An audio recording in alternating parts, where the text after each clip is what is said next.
যারা নেতৃত্ব দিতে চান আপনাদেরকে জনগণের মধ্যে যেতে হবে। একটি স্বপ্ন, একটি আদর্শ, একটি আন্দোলন, এভাবে শুরু হয়েছিল বাংলাদেশের জাতীয়তাবাদী রাজনীতির পথে চলা। দেশমাতৃকার স্বাধীনতা সার্বভৌমত্ব এবং গণতন্ত্র প্রতিষ্ঠার লক্ষ্যে শহীদ রাষ্ট্রপতি জিয়াউর রহমান প্রতিষ্ঠা করেন বাংলাদেশ জাতীয়তাবাদী দল। তারুণদের শক্তিকে ঐক্যবদ্ধ করার লক্ষ্যে দেশকে সঠিক পথে নিয়ে যাওয়ার জন্য তিনি নিজ হাতে গড়ে তোলেন বাংলাদেশ জাতীয়তাবাদী ছাত্রদল। বাংলাদেশ জাতীয়তাবাদী ছাত্রদল শুধু একটি রাজনৈতিক সংগঠন নয়, এটি একটি পরিবার, একটি আদর্শিক প্ল্যাটফর্ম যেখানে দেশের স্বার্থ, গণতন্ত্র ও মানুষের অধিকার সুরক্ষিত হয়। আমরা শুধু রাজনীতি করি না, আমরা কি দেশ গড়ার স্বপ্ন দেখি।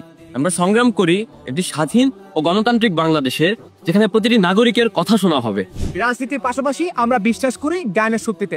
আমরা চাই একটি শিক্ষিত, দক্ষ ও দেশপ্রেমিক তরুণ প্রজন্মের, যারা নেতৃত্ব দিবে আগামীর বাংলাদেশকে। শিক্ষা, ঐক্য, প্রগতির শপথ নিয়ে বিভিন্ন সেবামূলক কার্যক্রম, শিক্ষার্থীদের সহায়তা এবং মানবিকতার চর্চাই আমাদের সংগঠনের অন্যতম মূলনীতি। তুমি কি গণতন্ত্রের পক্ষে? তুমি কি মহান মুক্তিযুদ্ধের আদর্শকে ধারণ করো? তুমি কি শহীদ রাষ্ট্রপতি জিয়াউর রহমানের আদর্শে বিশ্বাসী? যদি উত্তর হ্যাঁ হয়, তাহলে বাংলাদেশ জাতীয়তাবাদী ছাত্রদল তোমারই অপেক্ষা। জুলাই গণ অভ্যুত্থান পরবর্তীতে স্বচ্ছ, সুন্দর ছাত্র রাজনীতির এটি উৎকৃষ্ট সময়। তাই বাংলাদেশ জাতীয়তাবাদী ছাত্রদল চট্টগ্রাম বিশ্ববিদ্যালয় শাখার সদস্য হতে এখনই যোগাযোগ করো আমাদের সাথে। বাংলাদেশ জাতীয়তাবাদী ছাত্রদল শক্তি, সাহস ও সংগ্রামের প্রতীক। ৯০-এর গণ অভ্যুত্থান কিংবা ২৪-এর জুলাই বিপ্লব, ইতিহাসের প্রতিটি বাঁক বদলে এই সংগঠনের রক্ত ঘাম লেগে আছে। এদেশের মানুষের ভোটাধিকার রক্ষায় সংগঠনটির আছে বিরামহীন যাত্রা।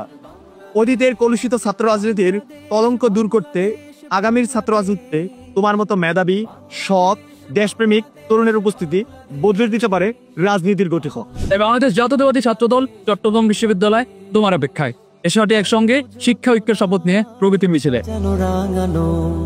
ঝিলিমিলি চাঁদ তলে নিবিড় বন ছাই পিউ পাপিয়া হৃদয়ের দ্বার খোলে অরূপ জোছনায় সাজানো রাঙানো ঝিলিমিলি চাঁদ তলে নিবিড় বন ছাই পিউ পাপিয়া হৃদয়ের দ্বার খোলে আমার তাতেই রেখেছি